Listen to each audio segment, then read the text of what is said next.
Welcome everyone in Shipranomics channel again student. आज मैं अपने स्टूडियो में मैंने अपने दूसरे कैंडिडेट को बुलाया है जिन्होंने एचपीएससी पीजीटी में सक्सेस हासिल किया है। तो मैं इनसे भी आप लोगों के डायरेक्शन के लिए, मोटिवेशन के लिए कुछ सवाल करूंगी। Welcome Veena in my studio. Thank you ma'am. सबसे पहले वीना, आप ये बताइए कि आपकी पृष्ठभूमि क्या है, आपने तैयारी कैसे शुरू की और इसका आपका एक्सपीरियंस कैसा रहा?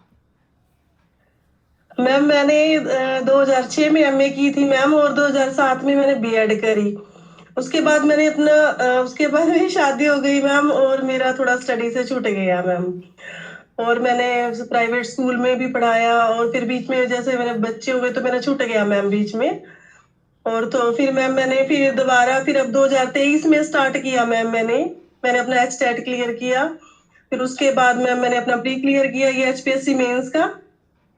और मैम फिर मैंने वेट करते करते मुझे काफी टाइम लग गया मैम, प्री का वेट रिजल्ट करते करते। उसके बाद फिर मैम मेरा प्री क्लियर हो गया। और उसके बाद मैंने सोचा कि अब मैं मेंस की तैयारी कहाँ से करूं।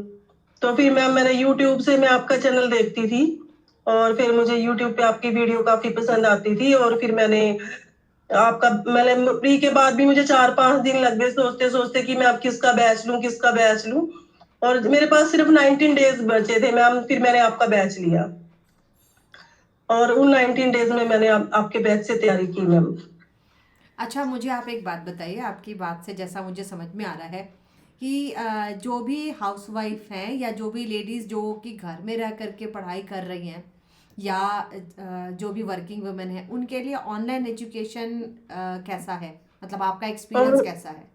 ऑनलाइन मैम बहुत बेटर है, बहुत बढ़िया है मैम, क्योंकि हम रेगुलर क्लासेस तो देख ही नहीं सकते। ऑनलाइन में जब भी हमें टाइम लगता है तो हम क्लास देख लेते हैं मैम।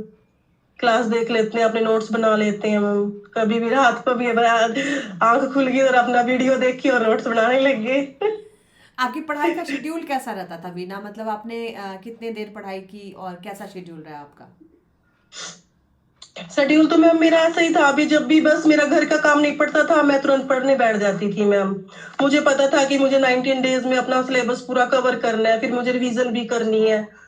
मैं साथ साथ आपके बैच से वीडियोस देखती थी, पीडीएफ से फिर मैं नोट्स बनाती थी। और पहले अपना पूरा सिलेबस कवर किया मैम।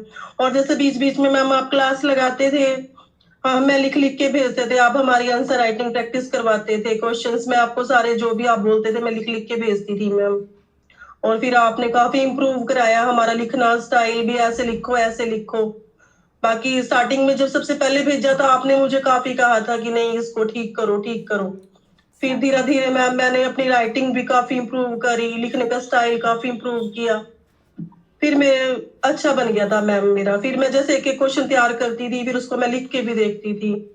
अब तो मैम ऐसा बन गया था कि जैसे याद करना है ना बस लिख के करना है, क्योंकि मेंस जो एग्जाम देना था लिखने का देना था। अगर एक लाइन भी याद करनी है तो उसको लिख के देखना है। ऐसा बन गया था मैम पूरा बस। नहीं, देखिए, आपके वीडियो के माध्यम से मैं स्टूडेंट से ये भी कहना चाहूँगी कि ये जो टेक्निक वीना बता रही है ना, ये टेक्निक बहुत अच्छी है। क्योंकि जब आप लिखते हो ना तो वो आपके दिमाग का फ्लो रहता है कि आपको क्या चीज़ें याद है। और अगर यस आप मैम। घर में उस चीज़ को लिख पा रहे हो, उसका मतलब आपको वो चीज़ याद है, और जहाँ भूल रहे हो एग्जाम में भी वही भूलेंगे।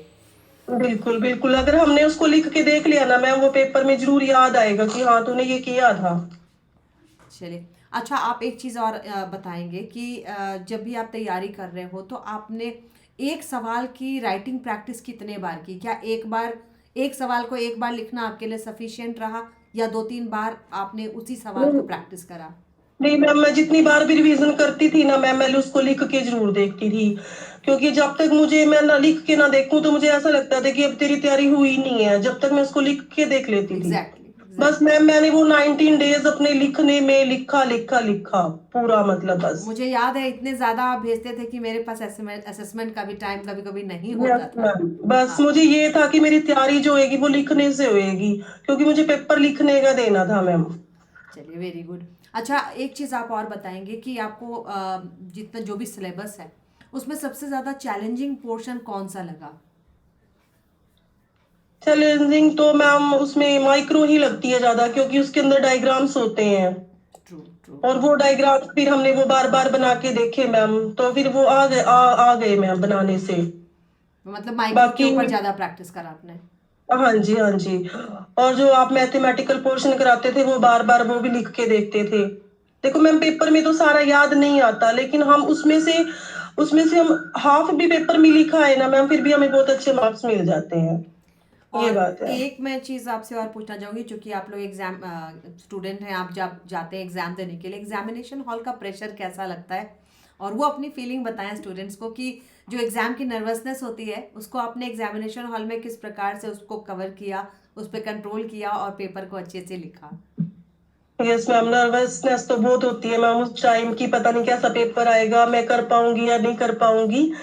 लेकिन अपने बस माँ सरस्वती का नाम लेके मैम पेपर शुरू कर दिया। और सबसे पहले देखा कि उसमें 18 क्वेश्चन थे और 18 में से 15 अटेम्प्ट करने होते हैं। तो मुझे 18 में से पूरे 17 क्वेश्चन आते थे मैम।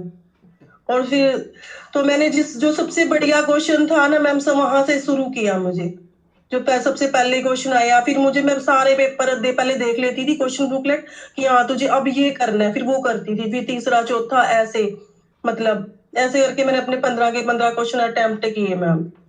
और मुझे वो बाकी क्वेश्चन भी आते थे, लेकिन बस वो टाइम लिमिट मैम, हमें वो करना था कि बस अब 15 तो अटेम्प्ट करनी ही है, क्योंकि वो तो थे मैम।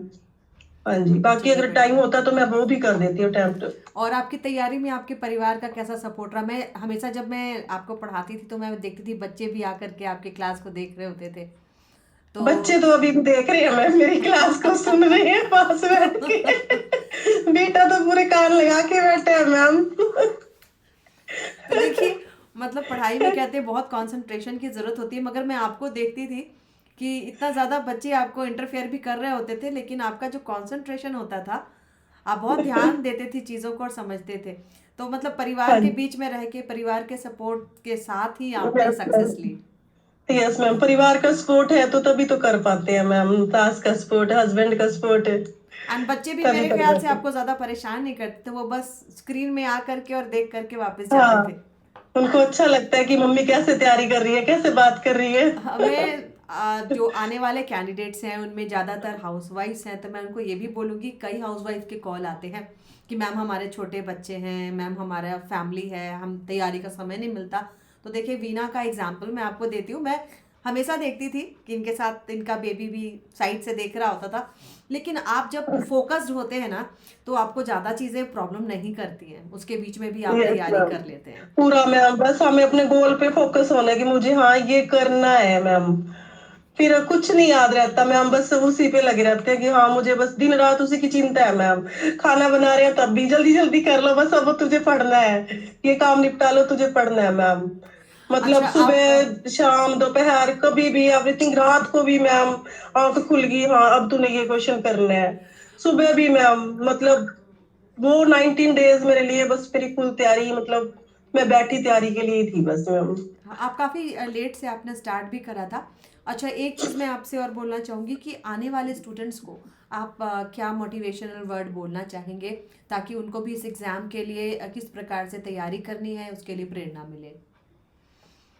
बस मैम, सबसे पहले तो मैम आपका बैच मेरे लिए बहुत लकी रहा मैम, क्योंकि थैंक मेरे यू। पास कुछ भी नहीं था, नोट्स नहीं थे मेरे पास, कोई अच्छे बुक भी नहीं थी अच्छी तरह से मैम, मेरे पास बस प्री की बुक थी, एक नेट की अरिहंत की बुक मेरे पास।